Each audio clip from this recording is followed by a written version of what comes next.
Tonight, Monday Madness. Crossing the line. Did some parents set up a high school cheerleading coach so she would be fired? Does the backstabbing, win-at-all-cost mentality make some mothers really mean? A coach who was accused and cleared of shaking down moms tells her story for the first time live on television. I just want my name cleared. She joins us now, Melissa Prochilo and her husband Vince, along with Melissa's attorney Gloria Allred. Melissa, thank you for joining us. Tell us what happened and why you're here tonight. Well, Dr. Drew, I'm here because I want to get my story out. I want my life back. I want my coaching job back. I've been investigated for over 3.5 months, everything unfounded. I was cleared, I was the coach, and I wasn't the coach, and it's just not fair what I've been put through.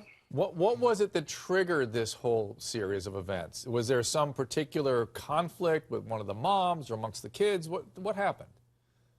Well, it started back in January. We had one practice before a competition, and I just had a few disgruntled parents who tried to dictate where their daughter should be and what position they should have and what boy should lift them up in this particular stunt. And I was constantly getting texts from them. And to top it all off, we didn't do well at this competition. And I think that was the trigger point that started all the allegations in January. Did you have any direct conflicts with these moms? Were you guys fighting amongst yourselves?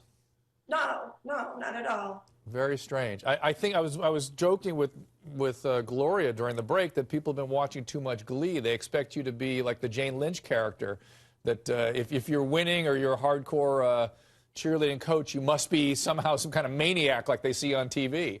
Have they been watching too much Glee, or what triggered all this? That's what I'm trying to understand. I think it was just entitled parents that wanted their way and wanted their coach and back in the system, and they would do anything or say anything to get me out. And I've been coaching in this community, like my husband, for over decades. We've coached hundreds of kids. We both have amazing reputations, and it's just sad that they're listening to just a few disgruntled parents. I don't understand why they would spend over hundreds of thousands of the taxpayer dollars to investigate me and then fire me anyways. I can't understand this. Vinny, I want to get your perspective on this in just a second, but first I've got to read a statement. CNN affiliate WPLG reached out to the school superintendent at the end of October, but got no word back. Our staff attempted to contact the superintendent today, did not hear back either, perhaps because of the holiday today. So, Vinny, tell us what your perspective was on this. Well, my perspective is the fact that first of all, I'm here to support my wife. I'm here to support my family. I feel like our credibility, our integrity, our character has been violated through this whole thing. This has been going on for months. Basically, my wife has been dragged through the mud here over the past, let's say, like close to a year. And it seems like there's just a very few self-entitled parents who feel like they can get whatever they want, whenever they want, and buy whatever they want. And in my opinion, it's just not going to happen. We're just not going to let it happen. I'm here to support my wife. And the main part, Dr. Drew, is that this doesn't happen to anybody else. I'm trying to understand what you mean by that. You mean they've singled your wife out? What I'm trying to say is that my wife was cleared on all charges during 2 intense investigations that lasted about 5 to 6 months.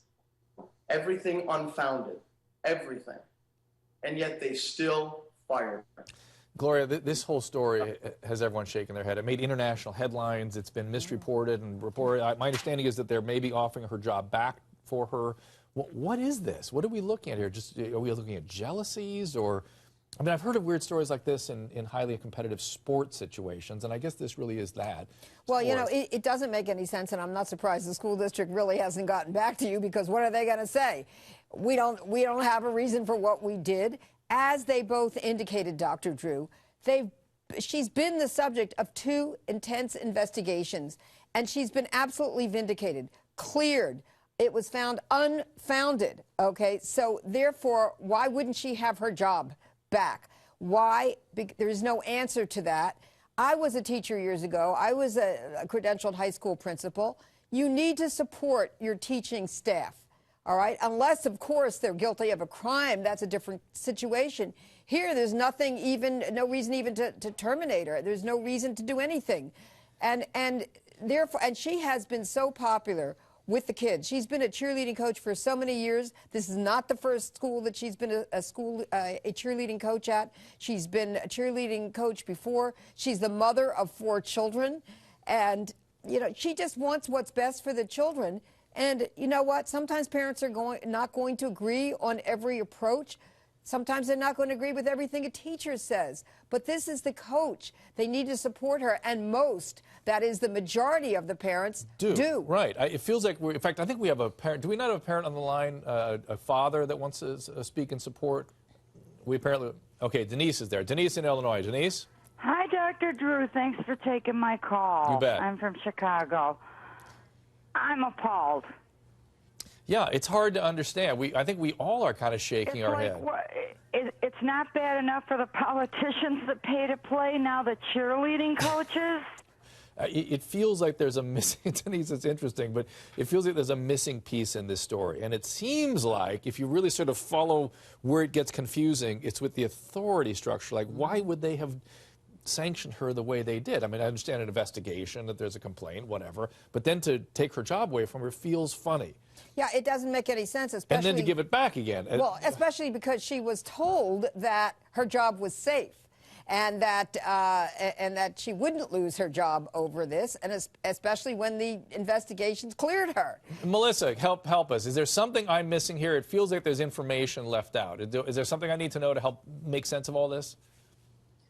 There's nothing you're missing except for we went up before the school board on the 19th of September. The disgruntled parents were allowed to go up and talk about me. And after that school board meeting was when I was told, walking out of my dad's funeral, my principal called me and told me that the superintendent is not going to hire me back and give me my supplement to coach again. And she is a substitute teacher. She's still a teacher. So obviously she's qualified to be around young people and to teach them. It's just the cheerleading coach issue, which has raised its ugly head, and she's not allowed to continue to be the cheerleading coach. But why not? She's good enough to be a teacher. She's had years of experience as a cheerleading coach. She's been cleared. She ought to continue to be the coach. It feels like there's some funny business somewhere. It just does feel like the objectivity is missing.